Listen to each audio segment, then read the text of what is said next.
Assalamualaikum warahmatullahi wabarakatuh. Perkenalkan, nama saya Ardia Tria Primadika dari kelas 12 Kimia 1 nomor absen 9. Di sini saya akan membahas materi kimia mengenai golongan 7A dan golongan 8A.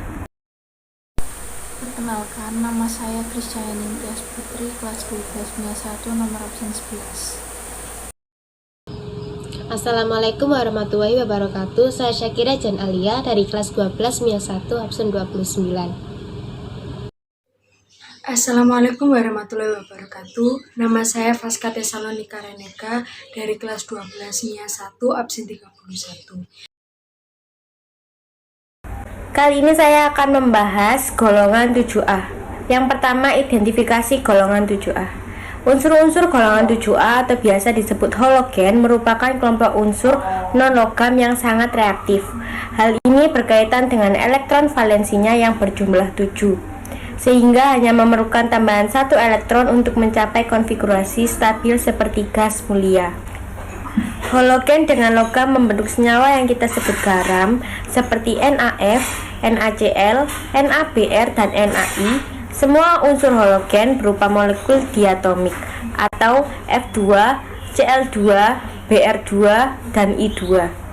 Berwarna dan bersifat racun. Fluorin berwarna kuning muda, klorin berwarna hijau muda, bromin berwarna merah, dan uap iodin berwarna ungu atau iodin padat berwarna hitam. Yang kedua yaitu sifat kimia dari golongan 7A. Sifat kimia unsur halogen adalah yang pertama, titik leleh dan titik didihnya meningkat seiring dengan kenaikan nomor atom. Yang kedua, di suhu ruangan, fluorin dan klorin berwujud gas, sementara bromin berwujud cair yang mudah menguap, dan iodin berupa padatan yang mudah menyublim.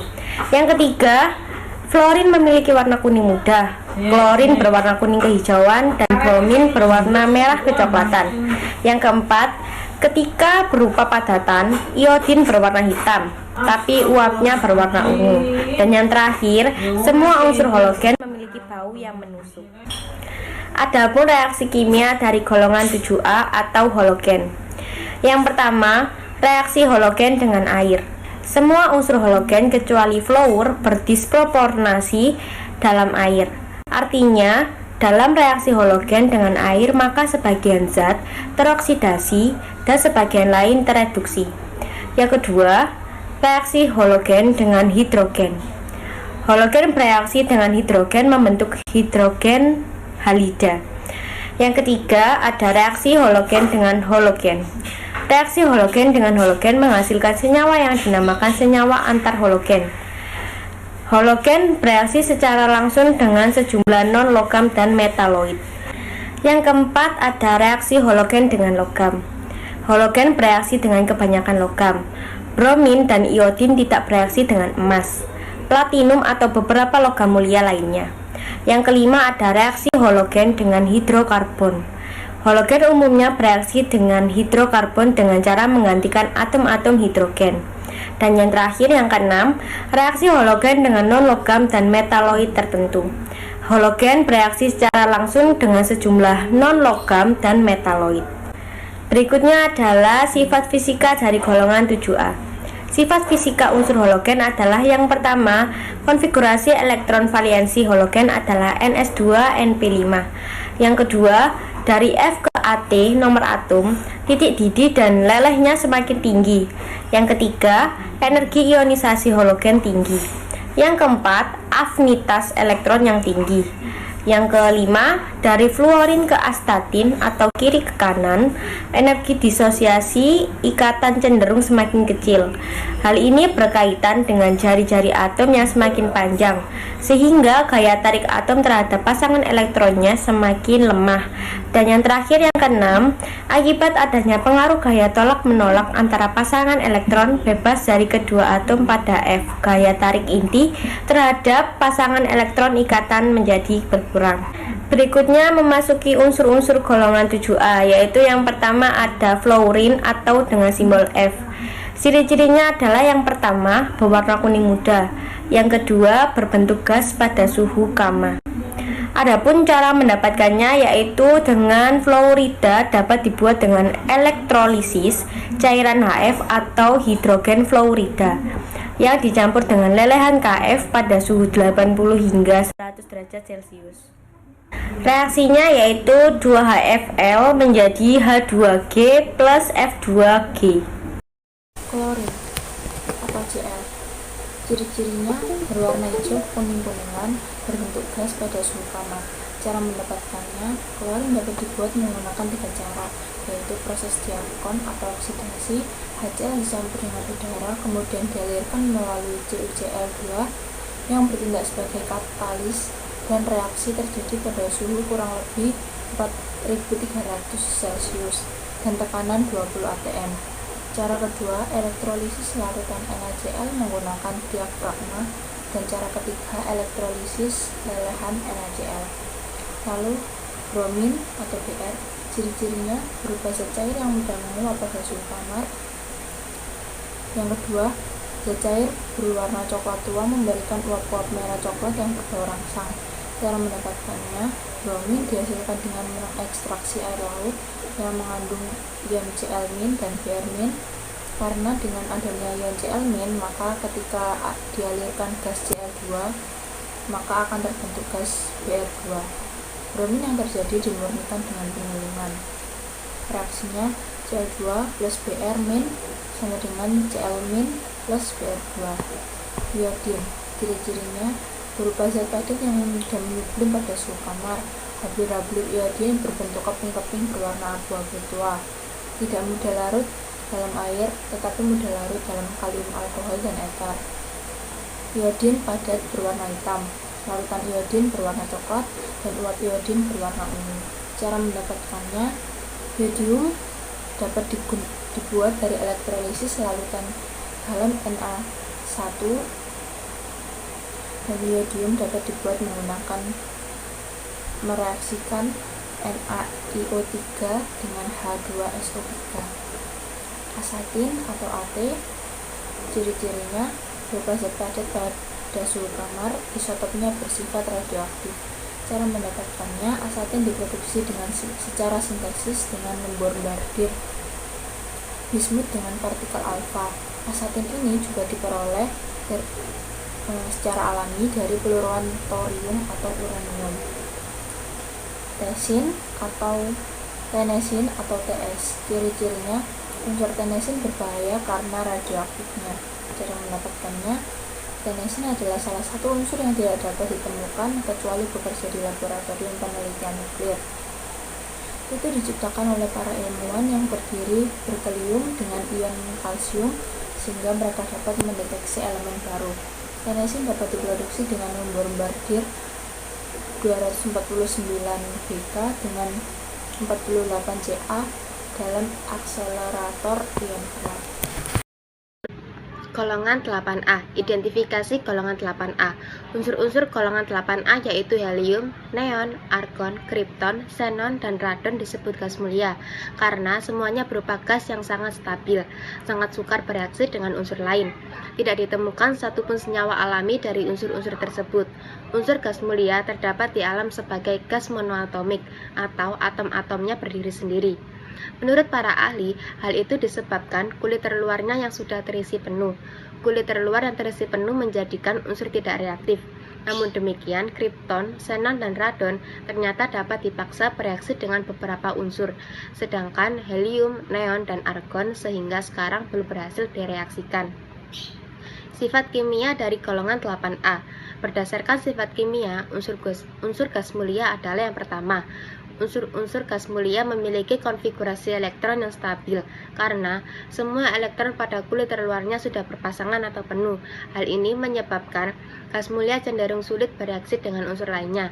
Yang kedua, namun saat ini sudah ada beberapa unsur gas mulia yang dapat bereaksi dengan unsur lain yang sangat elektronegatif, yaitu xenon dan kripton. Yang ketiga, selain itu, konfigurasi elektron yang stabil ini juga menyebabkan gas mulia biasa digunakan sebagai penyingkatan konfigurasi elektron bagi unsur lain. Sifat fisika dari golongan 8A. Yang pertama, unsur gas mulia memiliki titik leleh dan titik didih yang rendah, serta kalor penguapan yang rendah. Hal ini menunjukkan bahwa terdapat ikatan van der Waals yang sangat lemah antar atom. Helium adalah zat yang mempunyai titik didih yang paling rendah. Yang kedua, titik didihnya mendekati 0 derajat Kelvin dan titik didihnya hanya beberapa derajat di atas titik lelehnya. Yang ketiga, gas mulia hanya akan mencair atau memadat jika energi molekul-molekulnya sangat lemah, yaitu pada suhu yang sangat rendah, sehingga seluruh unsur gas mulia berwujud gas. Yang keempat, titik leleh dan titik didih unsur-unsur gas mulia dari atas ke bawah. Helium ke radon akan semakin bertambah seiring dengan bertambahnya massa atom dan jari-jari atom. Yang kelima, kerapatan atau densitas unsur-unsur gas mulia juga akan semakin bertambah dari atas ke bawah. Helium, ciri-cirinya yang pertama adalah helium terbentuk dari peluruan zat radioaktif, yaitu uranium dan thorium. Yang kedua, gas ini merupakan zat yang ringan dan tidak mudah terbakar. Helium tidak berwarna, tidak berbau, tidak berasa, dan tidak beracun.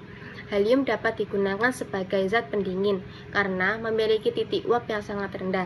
Cara mendapatkan helium. Helium ditemukan terdapat dalam gas alam di Amerika Serikat. Gas helium mempunyai titik didih yang sangat rendah, yaitu minus 268,8 derajat Celcius, sehingga pemisahan gas helium dari gas alam dilakukan dengan cara pendinginan sampai gas alam akan mencair sekitar minus 156 derajat Celcius dan gas helium terpisah dari gas alam. Neon, ciri-cirinya yang pertama memiliki kemampuan mendinginkan refrigerator 40 kali lipat dari helium cair dan 3 kali lipat lebih dari hidrogen cair. Yang kedua, neon tampak padat, inert, dan lebih murah daripada helium bila diperlukan sebagai bahan pendingin atau refrigeran. Yang ketiga, dibandingkan semua gas, pelepasan muatan neon memiliki intensitas lebih tinggi, ada tegangan dan arus yang luar biasa. Cara mendapatkan neon, distilasi bertingkat udara cair. Di slide selanjutnya, saya akan menerangkan tentang argon atau AR. Ciri-ciri. 1. Argon memiliki kelarutan dalam air yang kurang lebih sama dengan oksigen dan 2,5 kali lebih mudah larut dalam air daripada nitrogen. Yang kedua, argon tak berwarna, tak berbau, dan tidak mudah terbakar, serta tidak beracun dalam kondisi padat, cair, maupun gas. Cara mendapatkan argon. Cara pembuatan argon adalah melalui peluruhan radioaktif, menangkap elektron atau emisi positron dari potasium min 40. Reaksi argon dengan F dan H sama dengan AR plus H plus F menjadi HARF. Pembuatan senyawa argon, pembuatannya sangat sulit dan dibatasi. Kemudian slide selanjutnya, kripton atau Kr. Ciri-ciri yang pertama, pada kondisi normal, kripton bersifat tidak berwarna dan tidak berbau. Kemudian yang kedua, apabila diletakkan pada medan listrik bertegangan tinggi, kripton akan memancarkan cahaya berwarna putih. Cara mendapatkan kripton, dalam kondisi normal, kripton adalah tidak berwarna, berasa, tidak berbau gas. Destinasi pada suhu normal dan tekanan adalah sekitar 0,5 ons galon atau 3,7 gram per liter, sehingga hampir 3 kali lebih berat daripada udara. Pada temperatur yang sangat rendah, kripton mungkin ada sebagai cairan atau padat. Titik didih kripton adalah min 243,81 F atau min 153,23 derajat C, dan titik beku hanya sedikit lebih rendah pada min 251,27 derajat F atau min 157,37 derajat C. Kemudian slide selanjutnya adalah xenon atau Xe. Ciri-ciri yang pertama, xenon adalah unsur dengan lambang kimia Xe, nomor atom 54 dan massa atom relatif 131,29. 2. Berupa gas mulia, tak berwarna, tak berbau, dan tidak ada rasanya. Yang ketiga, xenon diperoleh dari udara yang dicairkan. Cara mendapatkannya, distilasi bertingkat udara cair. Kemudian slide selanjutnya adalah radon atau Rn. Ciri-ciri yang pertama, radon tidak berwarna, tapi apabila didinginkan hingga membeku atau padat, radon akan berwarna kuning. Yang kedua, radon berwujud cair akan berwarna oranye kemerahan. Cara mendapatkannya, semua unsur gas mulia terdapat di udara kecuali radon atau Rn yang hanya terdapat sebagai isotop radioaktif berumur pendek yang diperoleh dari peluruan radioaktif atom radium. Unsur radon yang merupakan 88 Ra 226 jadi 86 Rn 222 plus 2 He4. Sekian dari kami, terima kasih. Wassalamualaikum warahmatullahi wabarakatuh.